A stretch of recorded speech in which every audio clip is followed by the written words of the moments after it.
Bonjour à toutes et à tous, donc on se retrouve aujourd'hui dans une vidéo pour poursuivre le sujet du burn-out, puisqu'en fait sur ma dernière vidéo j'ai eu une question de Bina qui me disait mais comment fait-on pour se sortir du burn-out lorsqu'on traverse cet épisode-là? Donc je vais tenter d'y répondre avec cette vidéo. Bien sûr les pistes que je vais vous donner sont vraiment issues de ma propre expérience et donc peut-être que ça ne fonctionnera pas pour vous, mais en tous les cas je vais partager les choses qui moi m'ont fait du bien et m'ont aidé à me retrouver et à me sortir du burn-out. Alors pour clôturer cette vidéo, je vous ai préparé un petit bonus qui sera disponible à la fin, donc je vous laisse visionner la vidéo et on se retrouve tout à l'heure. Donc avant d'attaquer le vif du sujet, je voulais revenir sur les 4 grandes phases du burn-out que les psychologues et psychiatres ont pu identifier. Donc il y a la première phase qui est la phase d'enthousiasme, d'engagement. Donc la personne travaille avec passion et elle s'investit déjà un peu plus que la normale. Et donc elle s'accroche à des idées comme les évolutions de carrière, elle dépense beaucoup d'énergie, elle a de l'ambition et elle est vraiment dévouée à l'entreprise. Et ça, dans mon vécu, c'est clairement ce qui m'est arrivé. J'étais vraiment dévoué à l'entreprise, parfois même au détriment de ma santé personnelle. La deuxième phase, c'est la phase de surengagement ou de surinvestissement. Donc la personne se rend compte que ses efforts ne paient pas. Et en contradiction en fait avec ce constat, on va exiger toujours plus d'elle. C'est-à-dire que dans l'entreprise, on va se rendre compte qu'elle a beaucoup de travail et donc on va y en donner plus. C'est logique. Une personne qui avale une quantité de travail qui ne se plaint pas, on pense que tout va bien donc on y en donne. C'est pour ça qu'il faut apprendre à verbaliser au plus tôt nos difficultés, notre charge de travail. C'est important de le faire au plus tôt parce que sinon on commence à entrer dans un processus qui est vraiment pas bon du tout. Donc dans cette phase 2, il y a vraiment un manque de reconnaissance vis-à-vis des efforts produits. Je n'ai pas la reconnaissance que j'espère. Donc qu'est-ce que je fais? Je redouble mes efforts et je donne encore plus. Et donc c'est généralement à cette étape que le travail va commencer à déborder sur la vie de famille, sur la vie personnelle. Et donc ça commence à devenir assez dangereux. La troisième phase, c'est la phase de désillusion. La personne arrive à un état de fatigue, elle est déçue, elle commence à perdre tout espoir. On attend toujours beaucoup d'elle, et pour autant, on continue de méconnaître tous ses efforts. Et on sait que chez les personnes autistes Asperger, on est des personnes qui manquent cruellement de confiance en nous. Ça, je pense que c'est quasi universel, c'est-à-dire que on a une faible estime de nous, et donc cette phase de désillusion, elle est vraiment violente et elle laisse des traces sur le long terme. Et moi-même aujourd'hui, après plusieurs mois d'arrêt et même après avoir repris le travail, je ressens toujours les effets de cette désillusion. Donc pendant cette phase de désillusion, c'est souvent à ce moment-là que les personnes vont avoir recours à des médicaments ou à de la chimie pour les aider. Donc c'est-à-dire qu'on va prendre des choses pour dormir la nuit, des plantes. Moi je prenais des choses à base de mélatonine. Et la journée, on va prendre des vitamines pour nous aider bien sûr à nous rebooster, pour nous aider à tenir le coup. Parce qu'on ne veut pas écouter notre corps et on a toujours envie, même si on a un sentiment de désillusion, paradoxalement, on a toujours envie de donner le meilleur de nous-mêmes à l'entreprise. Donc c'est là où vraiment ça devient dangereux parce que là on est vraiment en train de court-circuiter notre corps et il faut vraiment, ça il faut éviter de le faire, il faut vraiment ne plus le faire si vous l'avez déjà fait, si vous êtes en plein dedans. Il faut arrêter tout de suite, il faut dire stop, je ne peux plus, ma charge de travail est trop conséquente, je me recentre sur l'essentiel et sur mon cœur de métier et j'arrête toutes les choses superflues par exemple. Et donc enfin, la quatrième phase, c'est la phase d'effondrement, ce qu'on appelle le burn-out. Donc là, l'estime de soi est complètement anéantie, la personne est dans l'incapacité de se concentrer et de travailler, et ça, clairement, ça a été mon cas, c'est-à-dire que mon cerveau n'arrivait plus à réfléchir sur des choses même très simples, je n'arrivais plus à le faire, je n'arrivais plus à penser et à avoir le goût du travail, quoi. Mon corps décrochait aussi en parallèle, donc c'est parce que c'est un tout en fait. Il y a l'aspect mental, mais il y a l'aspect aussi physique. Et il peut y avoir aussi du stress chronique, il peut y avoir de la dépression. Dans le pire des cas, il peut y avoir des AVC, il peut y avoir des accidents cardiovasculaires, etc. Donc il ne faut vraiment pas négliger le burn-out et les conséquences que ça peut avoir parce que ça perdure sur le long terme. Et pour s'en sortir, c'est vraiment très très long et ça demande un gros travail sur soi. Donc maintenant qu'on a recentré un petit peu le sujet, on va voir comment se sortir du burn-out, donc en 3 phases. Donc c'est moi avec ma propre expérience où j'ai essayé d'identifier ces 3 phases. Et donc la première est vraiment, alors je vais pas donner de nom, hein, c'est phase 1, phase 2, phase 3. Et donc la phase 1, c'est la phase la plus déterminante pour votre renaissance et votre vie d'après, puisque c'est cette phase-là qui va vous conditionner pour votre retour au travail, pour reprendre le goût à la vie, etc. Donc la première chose déjà dans cette phase, c'est de vous faire aider par un médecin, psychologue ou psychiatre. Alors je suis en tournage à la maison, si vous entendez des chats miauler, c'est normal, ils sont très expressifs. Le deuxième point, c'est l'arrêt de travail. Ça me semble inévitable de passer par un arrêt maladie et surtout, il ne faut pas culpabiliser sur la durée. Si votre médecin vous pousse à reprendre le travail, changez de médecin parce que franchement, ce n'est pas son rôle. Lui, il est là pour vous écouter, pour vous apporter un soutien et vous n'avez pas à vous sentir oppressé par votre médecin parce qu'il vous pousse à reprendre le travail. Non, c'est vous qui êtes dans cet épisode de souffrance et donc c'est à vous de savoir quand vous souhaitez reprendre et quand vous allez vous sentir prêt. Vous pouvez également avoir recours à des béquilles médicamenteuses, mais il faut que ça reste provisoire puisque ce n'est pas pérenne dans le temps. Donc il faut vraiment que ça soit temporaire et il faut que vous fassiez un travail sur vous en parallèle. Il va falloir que vous appreniez à prendre du recul sur les choses, donc je vais aborder par la suite des outils qui moi m'ont beaucoup aidé. Il faut que vous déculpabilisiez aussi de cette situation-là. Dites-vous que vous avez certainement votre part de responsabilité dans ce qui vous arrive, mais l'entreprise a aussi sa part de responsabilité, et donc surtout déculpabilisez-vous et ne vous dites pas c'est de ma faute, j'aurais dû mieux faire, ou je suis pas bon, etc. etc. Non, le problème n'est pas que chez vous. Il faut aussi apprendre à vous recentrer sur vous-même, c'est vraiment le plus important. Prendre le temps de faire les choses et de vous reconstruire. Un point très important que je tiens à souligner, c'est surtout, vous dites à vos collègues, vos bons collègues, de ne plus vous donner de nouvelles du travail parce que ça peut être plus frustrant qu'autre chose. Par exemple, moi je sais que j'ai des collègues qui m'envoyaient des messages pour me dire ah bah tiens, ils sont bien dans la misère parce que du coup ils savent pas faire ça, ça, ça, machin. Ouais, c'est gentil, sauf que ça m'énerve ce que tu me dis. Parce que on se rend compte que finalement ce qu'on faisait c'était utile. Eux s'en rendent compte certainement trop tard, donc il n'y a rien de plus frustrant. Et ce qu'il y a de plus frustrant pour nous, c'est que du coup, ils ne vont pas avoir le choix que de faire les choses sans nous. Et donc ça, c'est terrible à accepter aussi. Et je vous recommande de dormir beaucoup aussi pendant cette première phase, de faire des siestes et de retrouver petit à petit une activité physique. Donc l'objectif globalement de cette première phase, c'est de vous écouter et tout ce qui vous fait du bien, vous le faites et tout ce qui vous coûte en énergie, eh bien vous ne le faites pas, tout simplement. Voilà, il faut cultiver la loi du moindre effort, c'est vraiment essentiel. Donc dans mon cas, dans les choses qui ont fonctionné, j'ai essayé la méditation guidée et ça n'a pas marché du premier coup, mais ça m'a apporté vraiment beaucoup de choses. Parce que la méditation aide à la gestion du stress et de l'anxiété.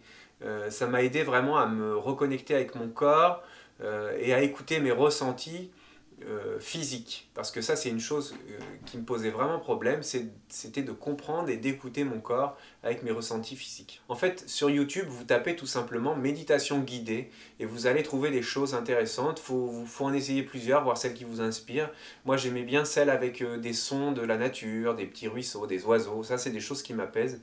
Il peut y avoir la cohérence cardiaque, c'est vraiment un bon outil aussi, j'y croyais pas, mais ça fonctionne. Donc la cohérence cardiaque permet d'apprendre à contrôler sa respiration pour petit à petit réussir à réguler le stress qui nous inonde et l'anxiété. Parce qu'en fait, le cœur est relié, le cœur communique directement avec le cerveau via un réseau de neurotransmetteurs. Donc c'est assez sophistiqué, mais tout ça pour dire que tout est bien fait dans notre corps, puisque en apprenant à contrôler notre respiration, on va pouvoir agir sur notre rythme cardiaque et donc sur notre état mental, sur notre cerveau. Et la cohérence cardiaque a vraiment des bienfaits pour la dépression. Donc je vous recommande cet outil. Pareil, vous tapez sur YouTube cohérence cardiaque, vous allez voir, il faut apprendre à respirer. On inspire, on expire. C'est vraiment des exercices de respiration très simples, très lents, et ça finit par porter ses fruits sur le long terme. Il y a aussi des outils comme la réflexologie plantaire, la sophrologie, c'est des choses qui peuvent vraiment vous apporter des choses et qui vont vous permettre de vous reconnecter avec votre corps physique. Parce que le burn-out, c'est bien ça, c'est bien qu'il y a eu un craquage entre le mental et le physique. Et donc le but maintenant, c'est de regrouper les deux. Et pour regrouper les deux, il faut apprendre à écouter son corps. Ces exercices, ces outils vont permettre de vous reconditionner pour la suite, pour votre renaissance. C'est-à-dire que grâce à ces outils, vous allez évoluer sur l'écoute de vous-même, mais aussi sur votre façon de vivre les événements et de prendre du recul sur les choses. Et vraiment, c'est très important de s'intéresser à toutes ces choses-là et de s'y impliquer pendant cette phase où on n'est vraiment pas bien. Ça va être les fondations de votre futur vous qui va reprendre le travail, etc. Par exemple, moi je sais qu'il y a des choses où j'aurais pu par le passé me mettre en colère comme pas possible. Aujourd'hui, j'ai appris à prendre du recul et je deviens beaucoup plus philosophe que par le passé. Alors concernant l'activité physique, là il faut vraiment apprendre à vous écouter, vous n'allez pas aller courir un marathon alors que vous êtes en pleine dépression, c'est juste pas possible, parce que physiquement vous êtes complètement écroulé. Moi je sais que pendant les 3 premiers mois j'avais beaucoup de mal à marcher plus de 500 mètres sans m'arrêter, parce que je ne tenais plus, mes jambes ne me portaient plus, j'avais des vertiges, des étourdissements, donc il fallait que je m'arrête, que je me pose sur un banc, et soit on faisait demi-tour avec ma femme, soit on continuait. Mais c'était vraiment très difficile, donc là il faut prendre le temps et il faut vraiment vous écouter, ne vous bousculez pas trop. Voilà. Donc ça c'était la phase 1, donc pour faire très synthétique, cette phase elle a pour vocation de vous reconnecter avec votre corps, de vous recentrer sur vous, de prendre le temps de retrouver le goût de la vie, le goût des choses, et de vous reconnecter avec vous-même tout simplement. Voilà.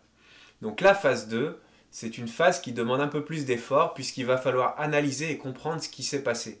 Et là, pour moi, la thérapie, elle est vraiment essentielle à cette étape-là. C'est le nerf de la guerre. Il faut réussir à définir un plan d'action pour éviter que vous vous retrouviez dans la même situation à l'avenir.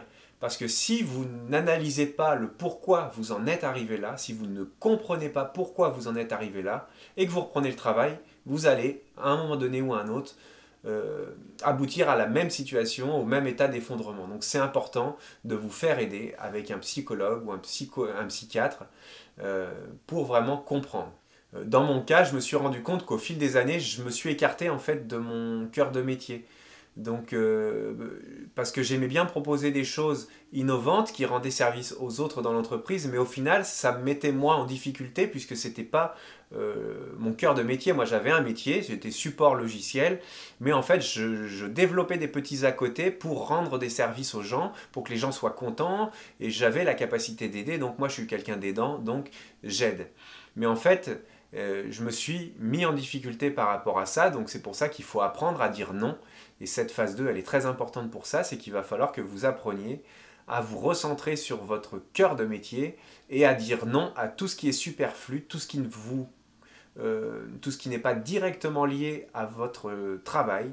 Il faut dire non, même si vous le faisiez avant, même si les gens étaient habitués à ce que vous le fassiez, il faut vraiment redéfinir votre mission dans l'entreprise, la clarifier et dire bah, ça je faisais mais je ne fais plus parce que c'est hors de mon périmètre et je me centre uniquement sur mon périmètre. Pensez à vous en premier, c'est toujours l'essentiel. Donc après la phase 2 vient la phase 3, et donc c'est la phase cruciale, c'est le retour au travail. Et c'est une chose qu'il faut vraiment bien préparer. Je vous conseille de demander un rendez-vous avec votre responsable ou vos RH ou votre patron, votre directeur ou ce que vous voulez pour préparer en fait ce retour parce que vous avez fait un travail sur vous. Mais il faut aussi que l'entreprise fasse un pas vers vous, même si c'est un petit pas, pour mettre en place des choses afin d'éviter que cette situation se reproduise. Donc c'est là aussi que vous allez pouvoir éventuellement tenter de poser vos conditions. Vous pouvez demander par exemple à redéfinir votre fiche de poste pour cibler plus précisément vos missions, évoquer le besoin de vous recentrer sur votre cœur de métier. Si vous avez une RQTH, une reconnaissance en tant que qualité de travailleur handicapé, c'est le moment de demander des aménagements pour repartir sur une base plus saine. Si vous n'avez pas fait la demande de RQTH, je vous conseille de la faire. parce que ça va vous permettre d'avoir quelques aménagements. Alors il y a le revers de la médaille, puisque quand on annonce son statut de travailleur handicapé, on peut être confronté au regard des autres, au jugement, etc.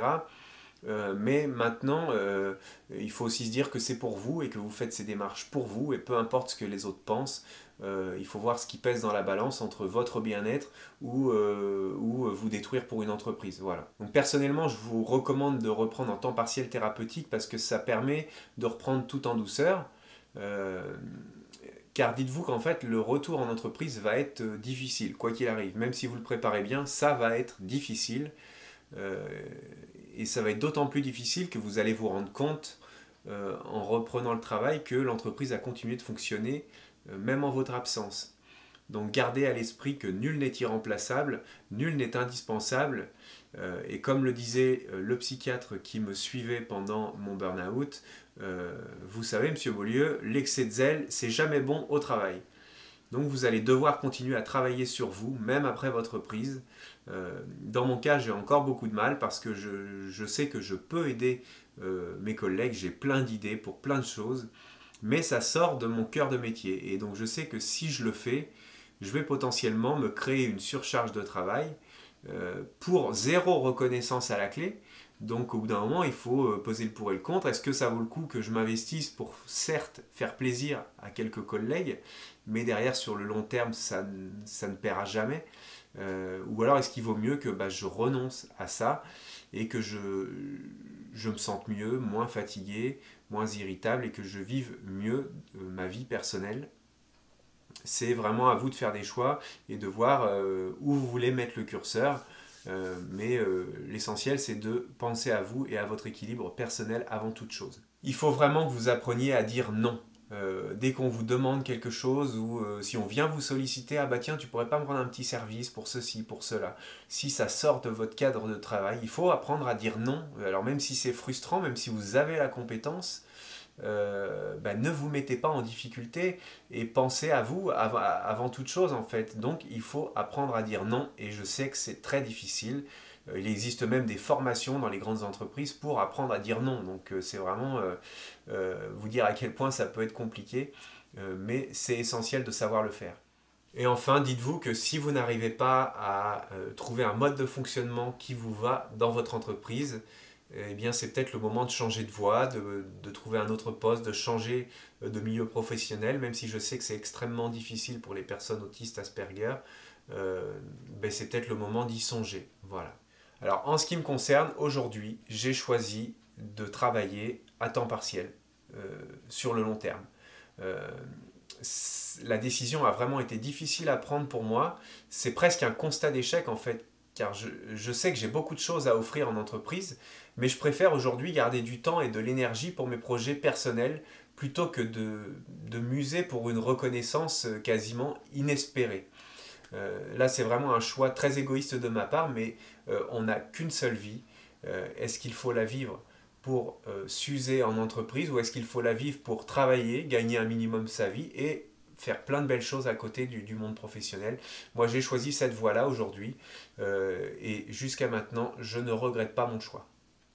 Donc la vidéo est maintenant terminée et comme promis, je vous offre le bonus que je vous ai promis. Donc qu'est-ce que ça va être? Ça va être une petite improvisation au handpan. Alors le handpan, qu'est-ce que c'est? C'est un instrument, donc c'est une sculpture musicale, donc en métal. Donc là c'est un instrument fabriqué par Elohim, qui est une personne que j'ai vraiment eu beaucoup de plaisir à rencontrer, qui est passionné par les sculptures sonores et qui crée vraiment de beaux instruments. Donc on joue avec les mains, vous le verrez tout à l'heure, et c'est un instrument qui ne nécessite pas de connaissances en solfège. Et c'est pourquoi j'en joue aujourd'hui, parce qu'en fait c'est un instrument qui m'a beaucoup aidé dans les épisodes que j'ai pu traverser au niveau de mon burn-out, puisque ça m'a forcé à lâcher prise, ça m'a forcé à me foutre des règles et à sortir des sentiers battus en fait, parce que je suis quelqu'un de très rigoureux. Moi j'ai fait le conservatoire, j'ai appris le solfège, etc. Et jouer sur un instrument comme ça a été très compliqué pour moi parce qu'il n'y avait pas de partition et tout se fait à l'instinct. Et donc là, ça a vraiment été thérapeutique pour moi, parce que ça m'a appris tout simplement à me lâcher, à faire ce que j'avais envie, sans me soucier du tempo, de la rythmique, etc. Et donc on passe tout de suite à une démonstration.